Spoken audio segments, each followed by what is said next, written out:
These podcasts drop every Thursday like clockwork. And this particular Thursday is special because I'm also appearing in an HBO documentary series which airs tonight. It airs this very day, the last Thursday in September of 2021. The documentary series is called The Way Down, W-A-Y-D-O-W-N, The Way Down. And it's about a ministry, cult, if you want to call it that, in the Nashville, Tennessee area, run by a woman named Gwen Shamblin. And the way I got a part of this is through my investigative reporting history in the realm of religion, particularly money and religion.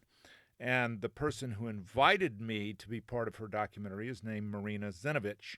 And Marina Zinovich is a two-time Emmy winner, and when I was out in California way back in December of last year recording the interview, I insisted that Marina talk to me.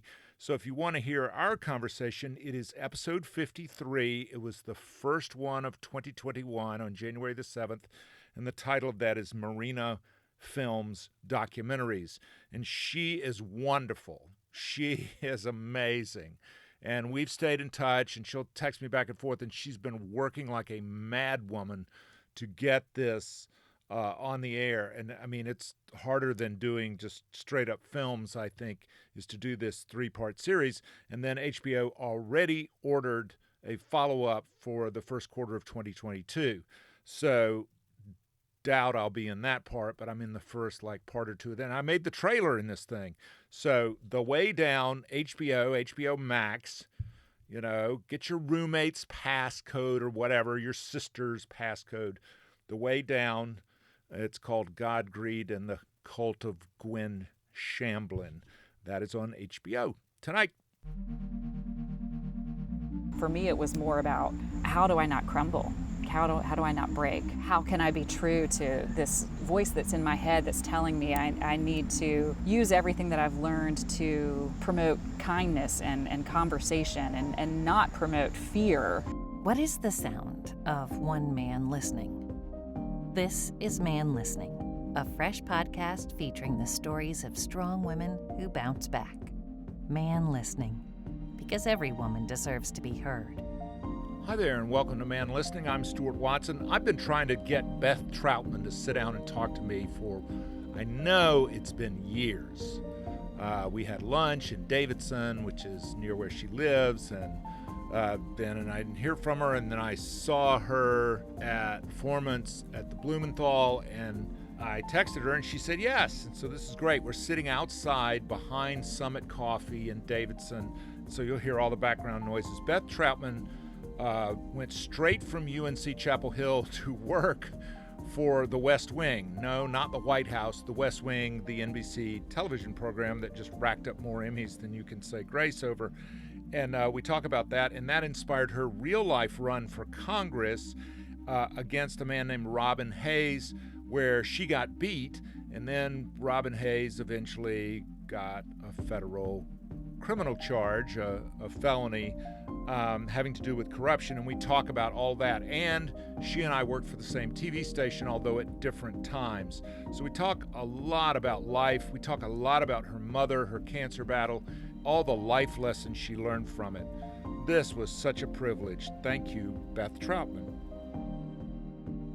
Where were you born? I was born right down the street. I was born at Cabarrus Memorial Hospital, which is now, I guess, Atrium Northeast in Concord, North Carolina. I am the second child of three, the only girl, so I'm a middle child. I have a brother 4 years older and a brother 4 years younger. Our names are Brandon, Beth, and Bill. My cousins are Blaine, Blair, Brittany, and Blake, and my nephews are Braylon and Baylor. Yeah. And we all lived in houses that my grandfather built on the same street where I grew up. When you say he built them, did he build them with his own hands? Yeah, well, he had a building company. He was a self-made man who actually dropped out of high school, but created his own business, starting with an automobile dealership, and then he started buying property. And then one night he got a phone call from a friend that said, well, I'm buying some land from you. Could you build a house on it for me? And my grandfather said yes. He had no idea what he was doing, and just hired in people and started building homes. And then we lived on Burridge Road, and my grandfather built his home there, and then my aunt and uncle moved in, and then my aunt and uncle, and then my other aunt and uncle, and my other aunt and uncle, and then we were on the very So it's like the Kennedy compound. Yeah, except not nearly as classy. This is the redneck Kennedys. Yes. These are the Concord. The Concord Kennedys. These are not the Concord. Yeah, Concord. Concord. Was there a NASCAR speedway when you were a little girl? I definitely remember there being one when I was in high school, because we used to get in the traffic, because there wasn't an exit. No Bruton Smith Boulevard existed. No speedway, no. No, you went down 29, and so everybody had to get to 85 going through Concord. So if we were out and about during high school, we had to pay attention to when the race traffic would get out, because we knew we'd miss our curfew if we got caught in the traffic. So we were always aware of it. Was it there when I was a teeny tiny girl? Probably, because I feel like I remember my church doing a fundraiser of some kind where we rode our bikes around the track, and if you got certain numbers of laps, you were raising money for, I can't remember what, but I think I had training wheels on my bike, so I must have been 4. Were you a NASCAR fan at all? Well, you kind of had to be in my family. My dad actually raced stock cars at the Concord Motor Speedway. Was it in the same spot, or was it? No, it was kind of out near Midland. So my dad was all into that, and Dale Earnhardt Jr. I think raced stock cars when my dad did. It was kind of crazy. I think he was going through a midlife crisis. Oh, so your father was a good bit older than Dale Jr. Yeah, a good bit older for sure. Like another generation. Yeah, he just got into it for fun. So we kind of had to be NASCAR fans. I actually sang the national anthem at a NASCAR race it would have been 1997. It's the most nervous I've ever been in my life. That's like more than 100,000 people. Yeah. And how'd you handle the echo? I didn't, I don't think. I wrote all of the lyrics on my hand, because I knew I was going to be one of those people who just forgot the national anthem as soon as I saw the crowd. And I pulled into, the infield, and I could see the crowd, and I could barely stand on my knees. But luckily, when you go out to sing, you stand on the track, so I really could only see the section that was right in front of me. And so I just paid attention to them, and that was it. And then the echo was very distracting, because I didn't have earphones or any kind of anything in my ears to block the sound. So it was the Coca-Cola 600, and it was the IROC race. Do you remember those? Oh, sure. There's nothing like it. It's spectacle. Yes, and it's great. People watching. My cheerleading squad in high school, we used to sell hot dogs at the races every year as fundraisers for our uniforms and competitions and things like that. So we used to walk up and down the stairs, selling hot dogs. So much fun. Did your dad have a driver who was his guy? Let's see. Early on, he was a Dale Earnhardt guy. Dale Earnhardt Sr. is the one I remember, which that must have been, in my late middle school and high school years. I can't remember him ever talking about anybody else. And he has a picture. He was the Grand Marshal at Darlington Wow. years ago. And he has a picture of him with Dale Earnhardt, and he was so excited. He was so excited to meet him. So that's the person I remember my dad rooting for. And then I guess it became Jeff Gordon after that. Did you ever meet Dale? I was at that race where my dad was the Grand Marshal, so I think that I did in that moment, the same moment where my dad had the picture made, but I don't have a memory of what that conversation was, or I just remember after he passed away just thinking, oh my gosh, I had just been sharing space with this person, and it's so strange that he's no longer here. I remember having that thought because I was young. I don't watch it now.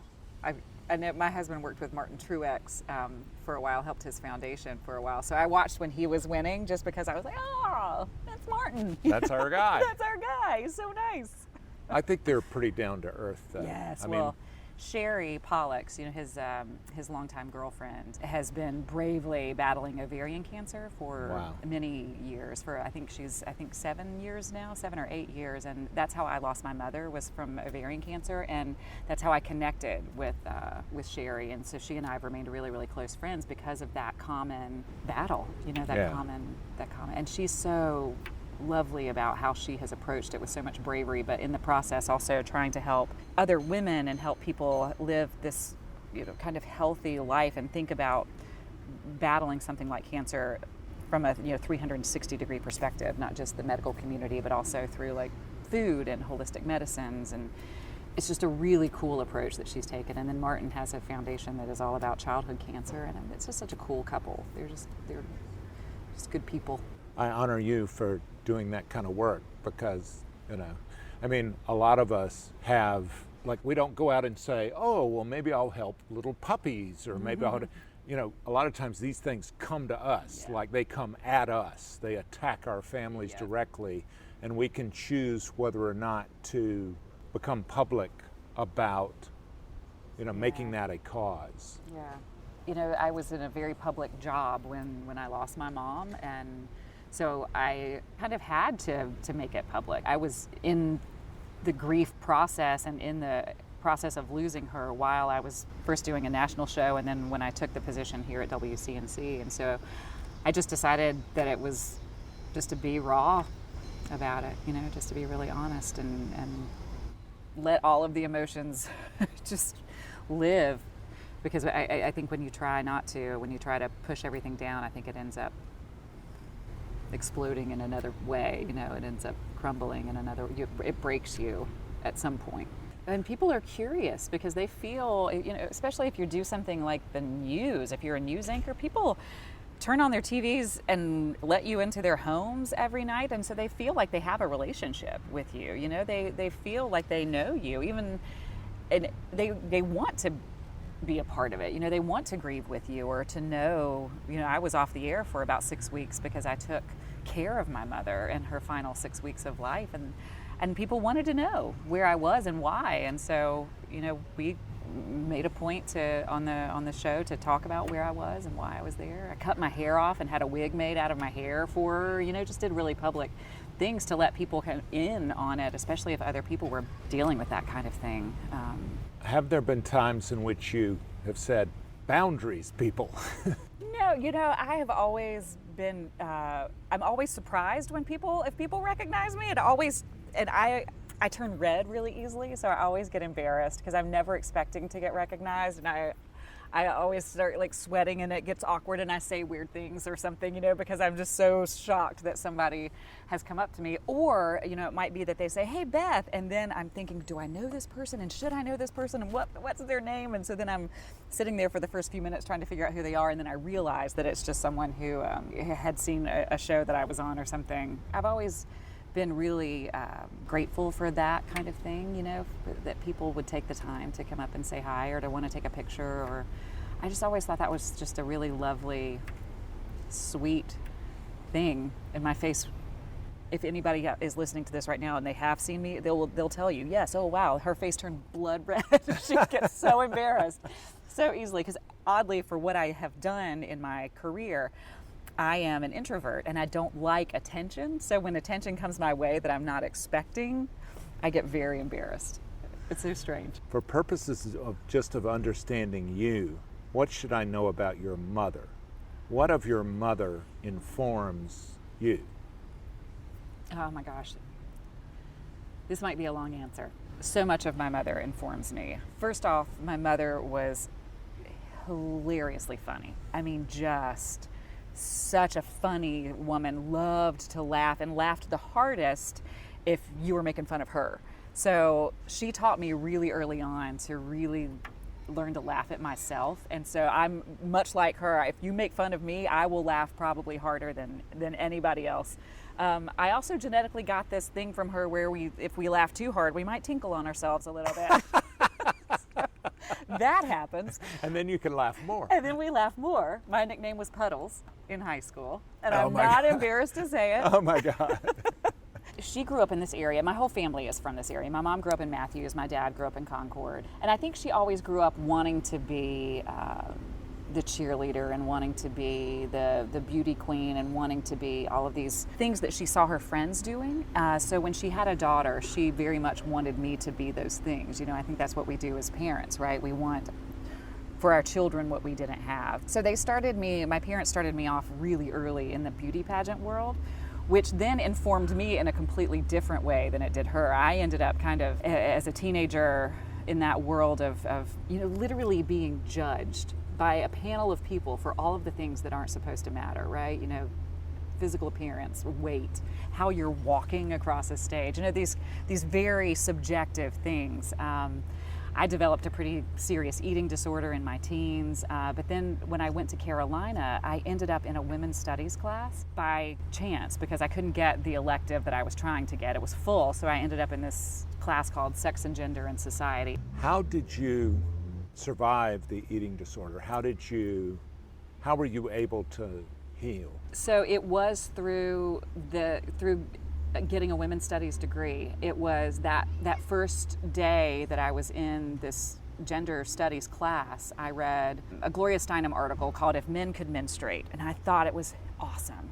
And then I started reading, the beauty myth and toward a feminist theory of the state, and I was suddenly getting this language to articulate what had been going on inside of me, the things that felt wrong about the world that I had been living in that I just didn't know how to articulate because I didn't have anybody around me that was using this language. And so suddenly I started journaling and I started trying to just be far more self-aware about where I thought these ideas of these standards of beauty and ideas were coming from, and I knew that it wasn't from my own mind. I knew that I had been socialized, and then I started seeing it more on a broad scale. That's how I started healing. It was step by step, just I guess in the way that I am, kind of in a nerdy way, just by reading. And there was this book called Wasted by this young woman named Marja Hornbacher, and it was her very honest battle with anorexia. And I read the book for a class, and then suddenly I found out that she was coming to Carolina to speak, and so I went to hear her, and it just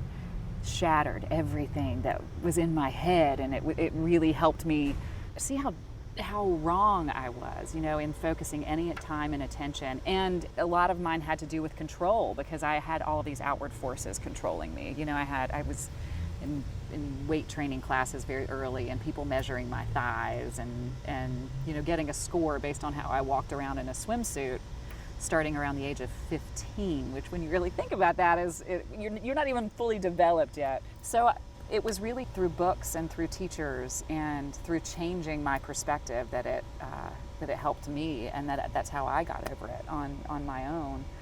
So that part of my childhood and my mother informed me in a very different way than it informed her. But the most remarkable thing that, and I might get a little choked up here. I took 6 weeks off of the anchor desk to care for my mother in her final 6 weeks of life. So she wanted to pass it home, and I wanted to make that possible for her. So I moved into the house and was her 24-hour caretaker. And as brutal and difficult as it is to go through something like that with someone you love so much, we also got to have all of these really meaningful conversations and just have this time together. But about 6 days before she passed away, it was the last day that she was really out of bed and she was lucid, and she was on the sofa and I was rubbing lotion on her feet, which was like her favorite thing. And I told the story about the beauty pageants and this kind of world of superficiality to then tell you about this part of my mother. She was looking around her living room, which was always beautiful and always clean and spotless, and she said, Beth, I was really stressed out about getting new curtains for this living room. And I did just what you did. I giggled about it because I was like, it's such a my mom thing to say. And then she said, no, Beth, I want you to look at me. And I looked at her and she said, all of this stuff, it is all junk. The only thing that you take with you is love. And it was this beautiful moment of my mom's soul, just who she really was once she was able to let go of the trappings of the physical world, all of the pressures that we all feel to be beautiful or to be rich or famous or have the right car or have the right clothes. And she, in that moment, I think knowing all of the struggles that I had had in my young life, and then, you know, who I was really wanting to be in the world, it was this moment where she was giving me this gift of just saying, go and be, almost giving me permission to be who I really wanted to be in the world, and to say, you know, you don't have to live up to everybody's expectations anymore. Just go and be. And that is truly, I think, who my mother really was, just this loving, funny, just effusively giving person. And, you know, her memorial service, I think, was a testament to that, because so many people that I didn't even know, you know, showed up and said, oh, that she had done something lovely for them, or had made them laugh, or had told them a great story. And I'm insanely grateful for everything that she is and was, because it informed me in such important ways. I got to thank her even for all of the crazy beauty pageant stuff, because otherwise I wouldn't have become, I think, as self-aware. And I hope it's a part of what helped me become really empathetic as well. So, and then it came full circle, you know, as she left the world, just her heart, that's who she ultimately was. You know, we get lost in this maze of trying to be successful, and we forget that really what we're here for is each other. I got to learn that at 39, and I think she didn't really get it until she was almost leaving. What a huge gift. Right? I mean, it's just, I think about it every single day. Every time something silly takes over me, takes over my obsessive thoughts, or I think back to that and think, wow. Like if the car breaks down, Yeah. or, you know. Or if I get scuff my shoes, or if my purse doesn't match my pants, or whatever your purse is supposed to. I don't even know what your purse is supposed to match these days, but you know, the things that, I was just on a girls' trip 2 weeks ago for one of my best friends from college, one of her birthdays, and we all went out to dinner one night, and everybody was super dressed up in these lovely dresses, and I didn't bring any dresses. We were going to the beach. I had on my tank top and jeans, and I came out, and we all took this picture, and I was like, well, one of these things is not like the other, and I think they were thinking I was really uncomfortable about it, but you know, it's that whole idea. It doesn't matter. I'm with these people that I love. It doesn't matter if I'm in a dress or not, you know. It was love. It was all the people. It wasn't the outfit. Comparison is the thief of joy, and all there's a lot of classism, you know. Yeah. There's a really old book called Class and Caste in a southern town, and as much as there's class and caste in New York City or amongst the Boston Blue Bloods, in the South there's a very keen sense of who are your people, where do you come from, what's your name, how big's your house, how much land do you own, that kind of thing. When you see someone die, it eradicates all of that. It just wipes it out. It's the great leveler. Yeah, because we're all headed to that exit door. We're all headed out the exact same way. The method might be different, but we're going out that same door, and it's such a strange thing that we create all of these systems that make life far more complicated than it needs to be. Do you also feel like my parents were incredibly brave, I think, because they knew what was coming? And the hardest part was the dying. It was not death. Right. The hardest part was the dying, because that's where the suffering was. And they overtly looked forward to the death. Did you ever feel in that times like, my mom has kind of made it easier, like the pressure's off, like I've seen a template for how to do that. So no matter what comes to me, I see that I can do it because I've witnessed my own people do that. Right. Yeah, my husband, who is just a remarkable, kind, lovely human, really put it into perspective, because I was struggling after her passing, because I did see so much suffering, and I went through so much of it with her, as he was watching me struggle with what I think was probably PTSD in a way. He said, you know, Beth, really think about this.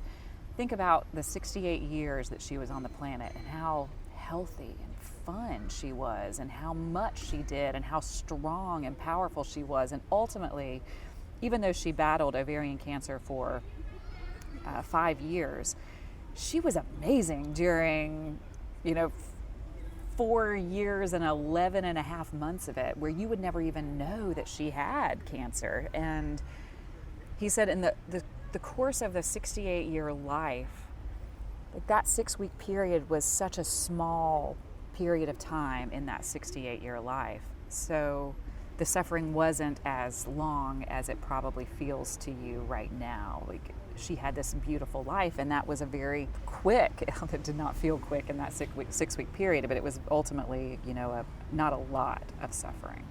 It was finite. Finite, yeah. So it gave me some perspective on what it might be like for me.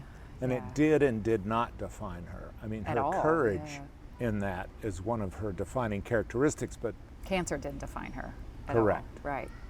When you graduated college, how did you decide what to do with that degree from Chapel Hill? In my senior year, I did a project on images of women in media and how those images affect self-esteem. Very on brand, with where my head was, and I was going to change the world at 22. And so I thought, after I did this project, I was like, oh, well, if I'm going to change the world, I need to change Hollywood. Like, that's going to be the place to do it.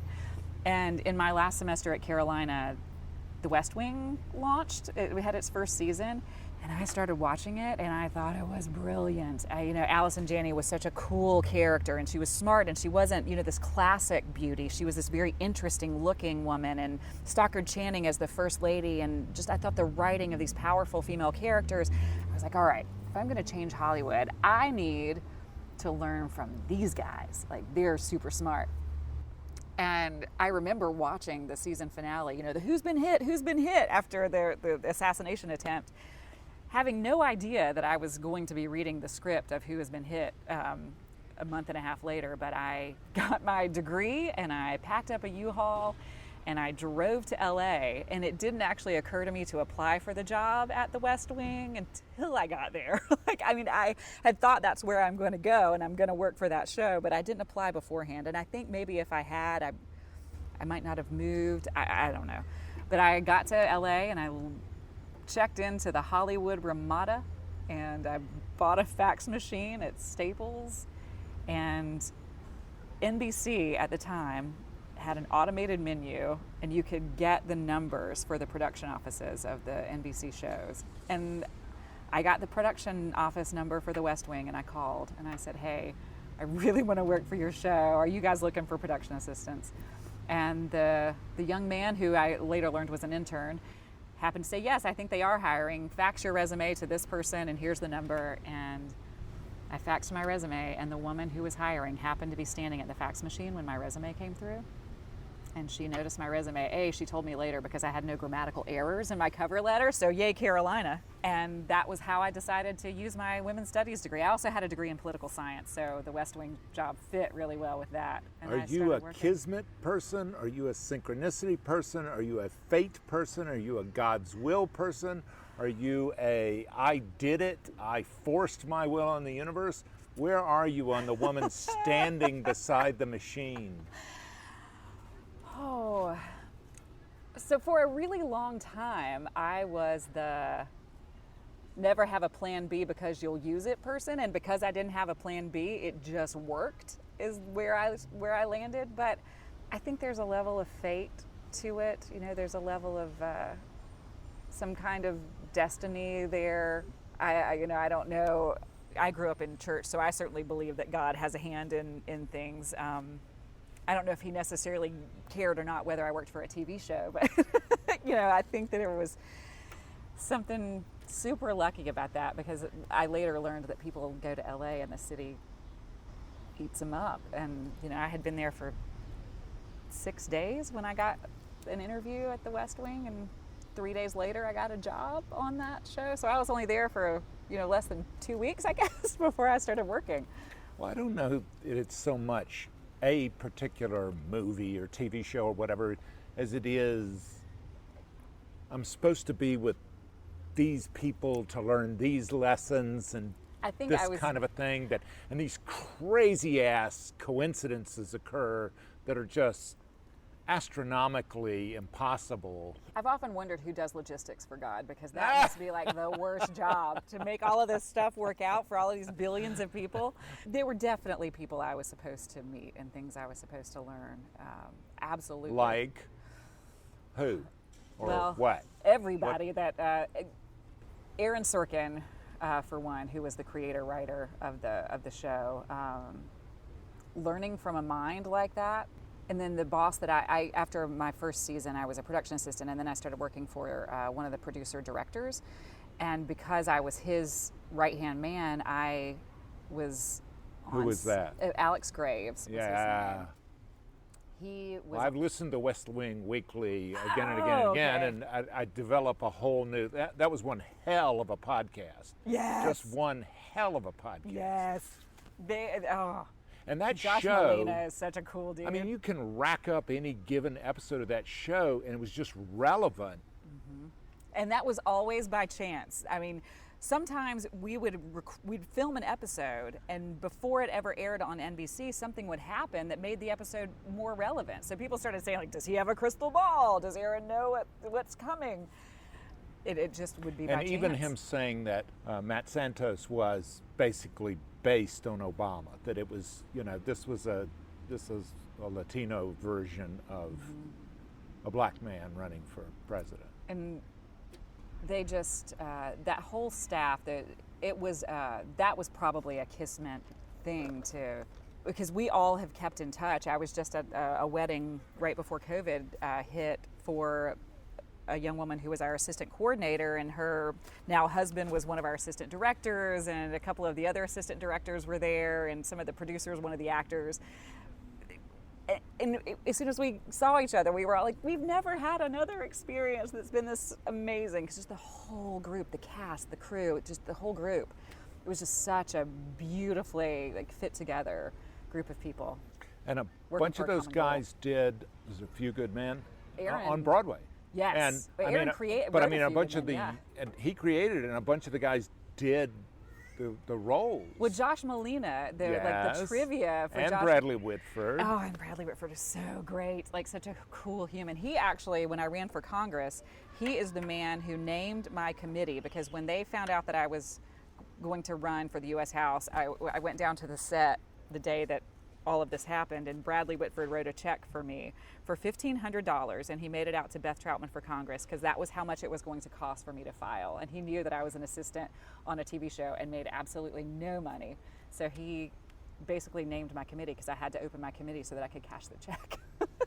And he's been very politically active. He's so great. He's so great. But Josh Molina, up to the West Wing, had pretty much been in everything that Aaron ever wrote. That was his lucky charm. Can I just say, Josh Molina, mean. I mean, those practical jokes, they're mean.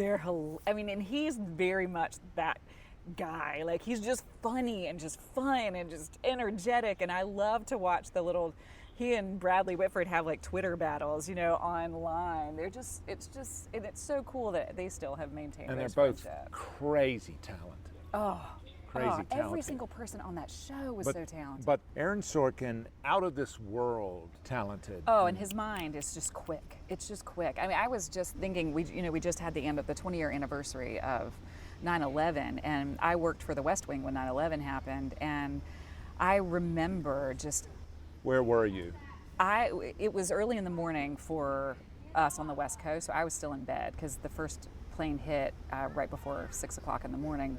West Coast time, and my roommate came and woke me up, and I started listening. We didn't go in and film that day, and then Aaron lost a friend in one of the towers, and he immediately, his mind went to work, and he created the special episode Isaac and Ishmael, and we had that on the air by September the 26th. So he wrote, and we shot and edited and had it on the air, in just a matter of weeks. And I went back and watched it right before 9/11 just to see, where his mind was. And he was already foreseeing how we were going to start talking about the Islamic faith, where people's minds were going to be, how he was trying to approach the idea of how easy it is to go down the racism rabbit hole with that episode. He was already thinking about all of these concepts because that's just who he was. So for someone who is your age when you ran nowadays, because after 2016, record numbers of women filed and they ran for city council and they ran for county commissioner and they ran for school board. They did not just run for president of the United States. They said, we're needed in Raleigh. We're needed in Raleigh in record numbers, because that's where it's at. That's where the battle is being fought. Well, Tip O'Neill said all politics is local politics. Absolutely, right? It's local. What would you tell, how old were you when I was you ran? 27 when I ran for the U.S. House, 2004. Oh my God. I was young, and I was running against Robin Hayes, who was an incumbent and who was the 6th wealthiest member of Congress, who had previously run for governor in 1996, and I dated his son in high school. Oh my God. Was this all a vendetta? Kurt Vonnegut said, all of life is high school. Cheerleaders, class presidents, and all. Now we know the truth. It was all just to get back at guy. The old man. At that guy. So that was my idealism at its finest. So what would you tell a 27-year-old? I would say if you have the passion and the drive, I say 100% go for it, and it is not going to be easy, and it will probably be one of the most difficult things that you do.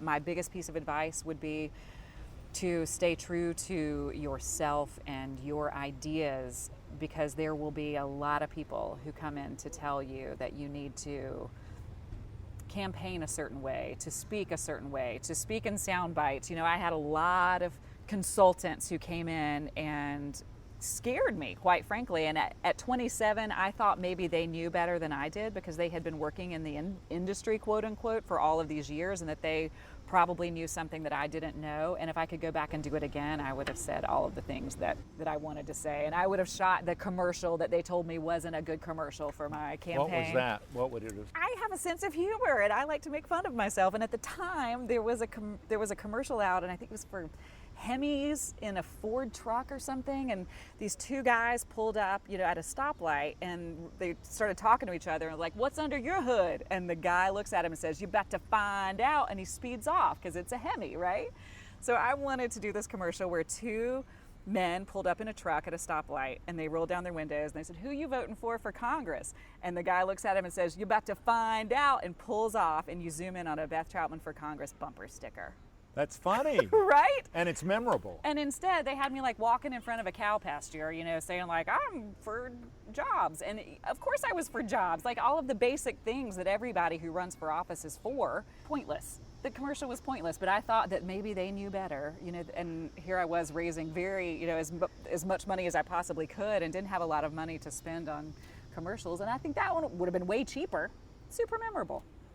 I'm not going to run down the list, but I've been in North Carolina for more than a quarter century, 20 years of it at WRAL and WCNC, and I've seen everyone from the mayor of Charlotte to the governor to the head of the Republican Party to state lawmakers, members of Congress, former director of transportation be convicted of felonies. Yeah. Is there something about an entrenched power base, no matter what the political party, that leads to the arrogance of the rules don't apply to me? I think there's a lot going on there. I think power corrupts, and I think you're absolutely right that it gets to the point where they think, the rules don't apply to me. I think that especially this day and age, I think it takes a certain kind of person to run for office. I think the best people in the world aren't necessarily the people who are choosing to throw their hats in the ring because of the way the system is now. All of the money that's required, the PACs and the super PACs that are involved. But more than that, you put a R or a D by your name and suddenly 50% of the population stops paying attention to what you're saying and thinks that everything that you say is crazy. But then you have this new level of social media where people can say whatever they want about you and absolutely ruin your reputation. And you have all of these people who are worried about doing nothing but pulling you down, not building you up, and trying to dig and find every little piece of dirt that there is. And I think a lot of people who are really amazing human beings don't necessarily want their dirty laundry aired. And so you end up getting people who are maybe more arrogant than the average human who run because craven is the word that comes to mind. Deal with the process, right? And then once they get the power, I think it just exacerbates those qualities. In the case of Jim Black, former Speaker of the House, I interned for him. Yeah, and I met him. Right. And he offered to give my daughter an internship, and I never had it out with Jim Black. And also with Robin Hayes, their crimes were motivated not by money or women, or their crimes were motivated by power, by the consolidation of power. They did not personally benefit.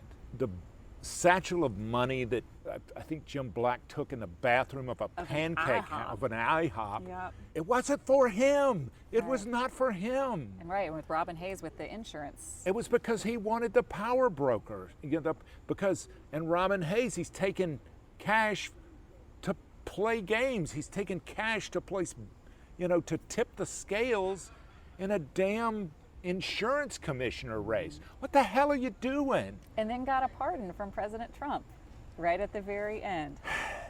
So these people, they think that they can get away with it because they have, and they do. That's the problem. That's the problem. And we see it on different levels. It certainly happens in government, but we saw it in 2008. We had an entire industry. Well, he gets the crumble. pardon, but his reputation is wrecked. I don't know if they believe that their reputation is wrecked or not. I don't know what happens 10 years down the road. Are memories that short these days? I think what happens is 50 years down the road, history is very harsh, and there will be a reckoning. And I just hope there's a United States of America when it happens, but history is very harsh. Yeah. History is not going to be kind to this period of human history. I certainly know that 50 years from now. I think we're seeing more and more of people selling out on every level for, like you just said, corruption. It's such a tricky game, and it happens on so many levels. I think it grows into these huge issues that we've had, because the more people get away with, the more they try to get away with, the more, I guess maybe the easier it becomes. Because once you cross a line, and I think people realize this in their own lives, if you cross a line, then it's easier to cross it again. It's easier if you move the line to then cross it again and to keep moving farther down. And I think corruption has everything to do with a lack of morality, a lack of a real sense of right and wrong, a lack of empathy, and complete arrogance. Like, all of those things, I think, feed this corrupt beast, and we are all playing into it now because we are connected in such a strange way through social media and through the internet, and now suddenly truth isn't truth anymore. People say that there are versions of the truth, there are alternative facts. No one seems to know where the truth lies in information anymore. And so because of that, we're all playing into corruption. We're having other, foreign entities and foreign governments feeding us information that then is playing into how we think about ourselves, our country, each other, and we're falling victim to it. As a country, we're falling victim to it, and we're being divided by these power players who, speak in sound bites, and media organizations that are not necessarily media. They're instead, mouthpieces for certain ways of thinking, and so people aren't challenged to think in a different way, to think differently, than to have a different opinion, or to even have an opposing conversation anymore. And when you start lacking all of those things, corruption is so easy to. You can be a corrupt politician, you can be a corrupt leader, because you have everybody down here fighting about ridiculous issues or things that are hot button issues or emotional issues while everybody is up at the top just not quite doing the right thing.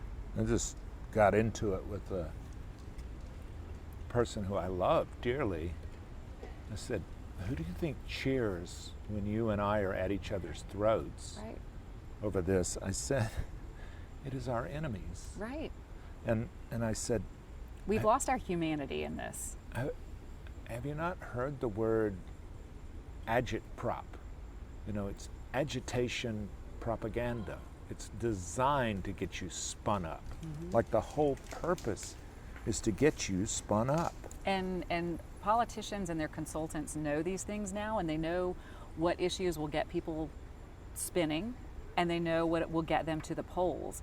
And it's not necessarily healthy for the conversations that need to be happening at dinner tables and in town squares and between people.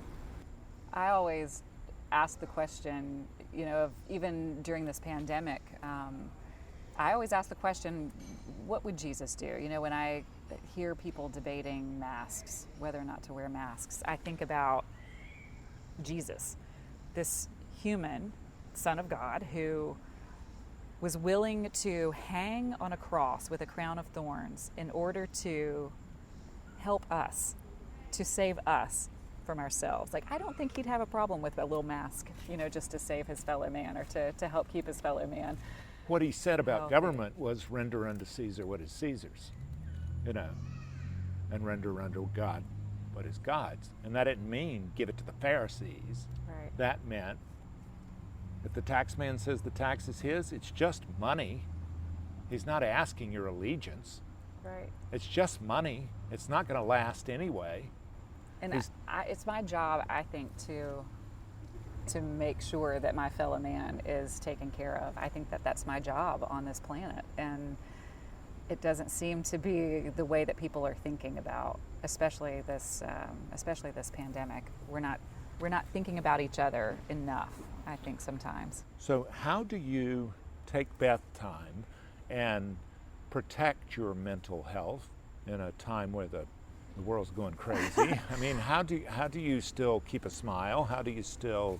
I am an avid reader, so anytime I can sit in my favorite comfy chair and plop on my glasses and read a book, that's definitely Beth time. But I am very, very lucky because I live here where my family is, and I'm very close to my brothers and my nephews and my niece, and my family's really funny and really loud, and I get to spend time with them, and it makes me smile. My husband is a lovely, thoughtful person who spends his time trying to help people when there's a disaster, or, you know, help people get vaccinated if they need to be vaccinated. And that's who I'm surrounded by the majority of the time, especially during the pandemic. I was stuck in the house with just my husband and my two dogs, you know, and it was because we didn't have to, either of us, neither one of us got COVID. No one in my immediate family got COVID. My grandmother ended up getting it at 92, but she is doing okay. But we had this lovely experience, my husband and I, together in quarantine, you know, where we were in sweatpants, and I learned how to bake bread like everybody else and started baking cakes. And I feed off of the people that I have surrounded myself with, and that I've been fortunate enough that I was born into. So that's how I keep a smile, is I have really, really cool people around me in my little circle of people. Are you enjoying what you're doing now? I mean, you're doing the BT shifts, you're doing what all you're doing? You know, I never imagined radio, actually, but it's been fun because A, it's not scripted. B, I don't have to fix my hair, which I love, and I don't have to wear makeup, which I also love.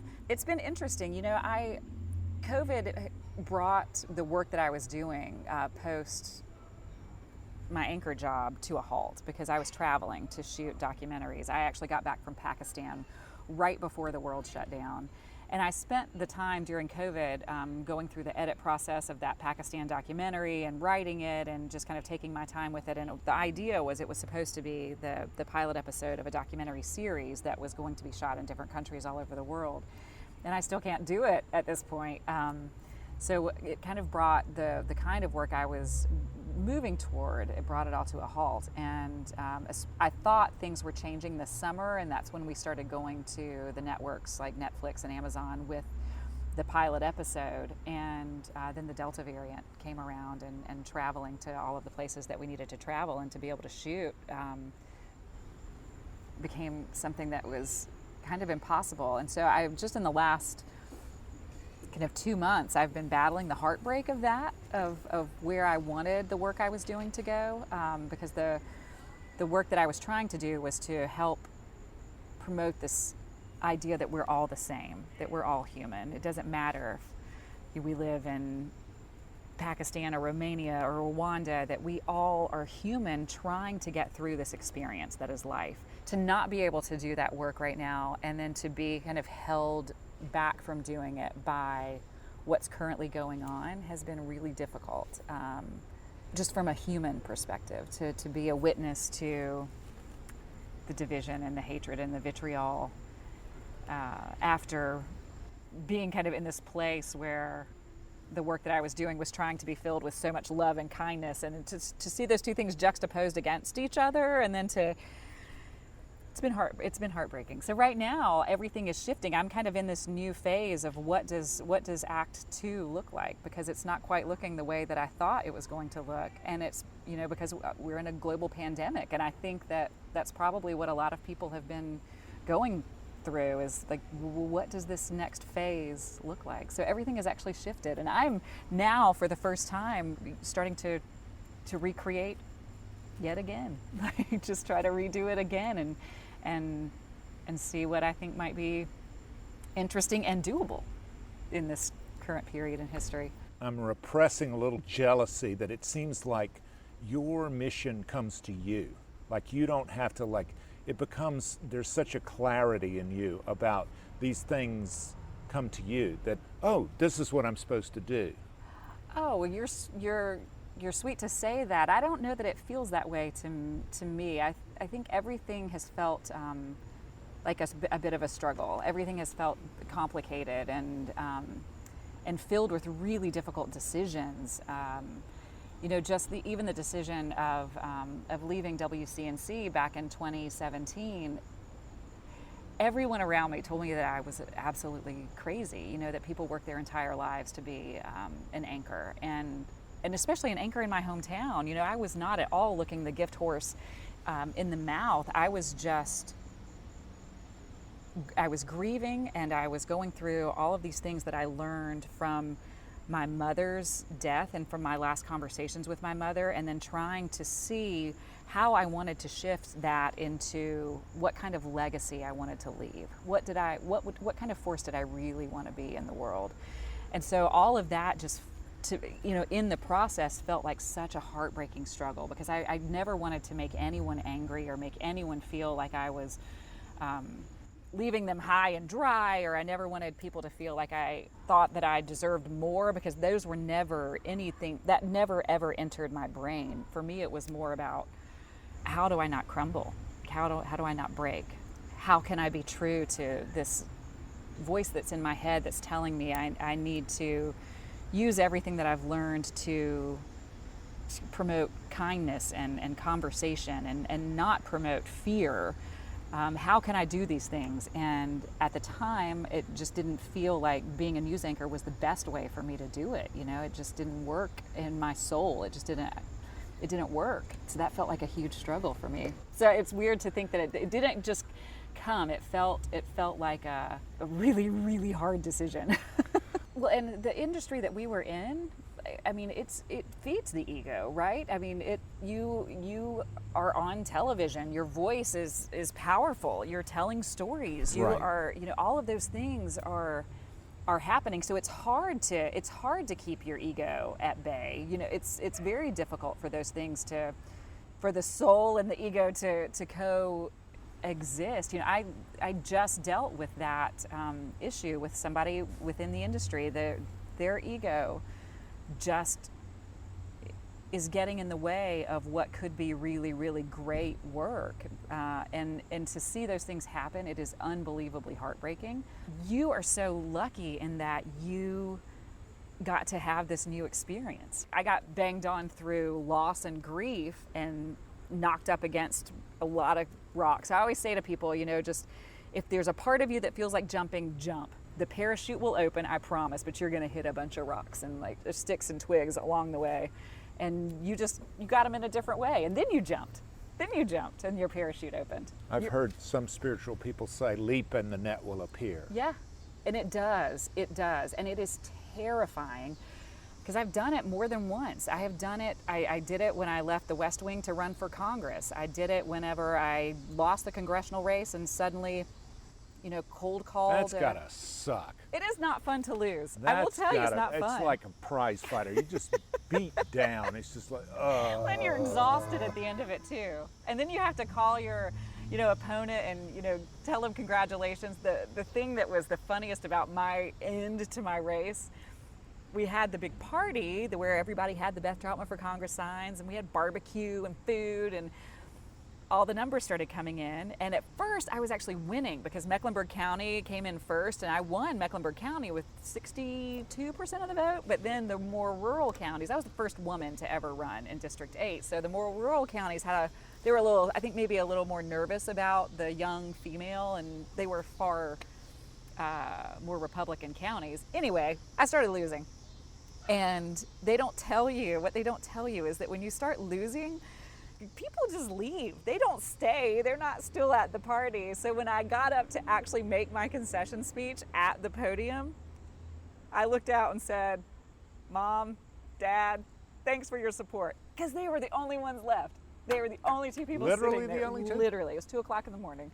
And my concession speech, I laughed and looked at my mom and dad and like, thanks for your support. Yes, that was the end of my congressional run. And then I leapt into a TV career, which I had no idea what I was doing really, and ended up hosting a morning show, and then leapt from that to a morning show for the Lifetime Network, and then got called to do a pilot that led me back out west and helped launch a national TV show that we had no clue if it was going to be successful or not. So I moved all the way across the country again, not knowing if I was going to be employed for a month or 3 months or 6 months or 6 years. And it ended up being successful, which was amazing. And in all of that, my mother had cancer, and I made a leap of faith again to leave a national show that I had helped launch behind, to come back here to be with her. And I did randomly get a phone call to be an anchor here, here in Charlotte, which was very kismet, I guess, or God, however you would say it. Well, how would you say it? I would say that was God, because the most profound life changes that I've been through have been in the last 5 years, and would only have been possible if I were here, and here to be with my mother, here to walk away from a 20-year television career to go to Haiti, work at an orphanage, and leap again, here to try to really disconnect and untangle my soul from my ego and really become the human that I need to be. That is the life's work. Yeah, that's recognizing life's work. What is for this temporary meat suit, this identification with the You're making me body. cry. You're like a Barbara Walters here. I'm getting all choked up. Why? What is that? Because that's going to go away.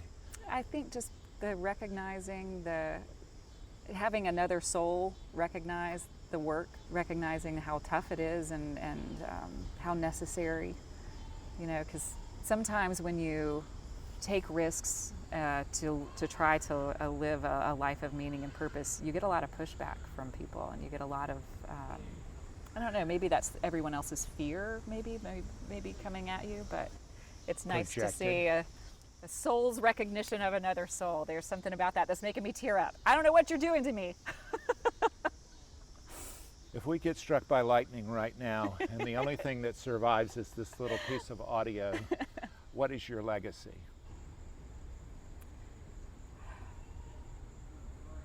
I hope that my legacy is that I was a human who helped people feel comfortable in their own skin, who helped people find meaning and purpose in their lives and helped people feel validated and loved and important. But kind of like the Maya Angelou quote, that you do the best you can until you know better, and then when you know better, you do better. And I hope that I'm not remembered for my mistakes, and that for because all of those times that I made bad decisions or wasn't as kind as I could have been or did something wrong, those all helped me be a better human. And I hope that my legacy is that I've helped other people find grace in their lives for themselves, and most importantly, grace for other people. You encourage me and inspire me. Thank you. Thank you for making time to do this. Oh, thank you. This has been a lovely conversation. I think in the process of this, I forgot that I was wearing a microphone and that we were recording this. So if we went round and round in circles, that's why. What a gift that you are providing by doing conversations with people, but what a gift. Women. To give Only women. Well, cool, even better, says the lady with the women's studies degree. But thanks, Beth. Thanks for your time. I think if you had to sum up Beth, you'd call her an activist in whatever she does. She is involved in making the world better, whether it's through making documentary films or appearing on television or whatever role she is doing, or working in Pakistan or Haiti or wherever she is working, or in the fight against cancer, ovarian cancer, etc. Thank you, Beth. I really honor you, and I appreciate your time. Man Listening is a production of Unmediated LLC in cooperation with the Queen City Podcast Network and Balto Creative Media. Allison Andrews at Andrews Creative and Rachel Clapp-Miller are developmental producers. Sally Higgins at Higgins & Owens tries to keep us legal. Our music is A Day at the Park by the group Pictures of the Floating World. Your announcer is Catherine Smith. That's me. Please go to our Patreon page. You'll find us at patreon.com. Look for Man Listening, one word, no spaces. We hope you'll join us by becoming a member. A small investment can raise up the conversation. If you want exclusive member merch, like a t-shirt, we can arrange that too. A huge shout out to everyone who has supported Man Listening from the very beginning, in whatever way you did. Whether it's listening, giving us a review, or sending us a little bit of love through Patreon. By love, I mean money. Thank you all so much. Don't forget to support us at Patreon. We believe one voice can change the conversation. Click the subscribe button, and next week you'll hear. But it was that same faith that helped me pick up the pieces and know it's going to be okay and put things back together. That's next week on Man Listening. Thanks.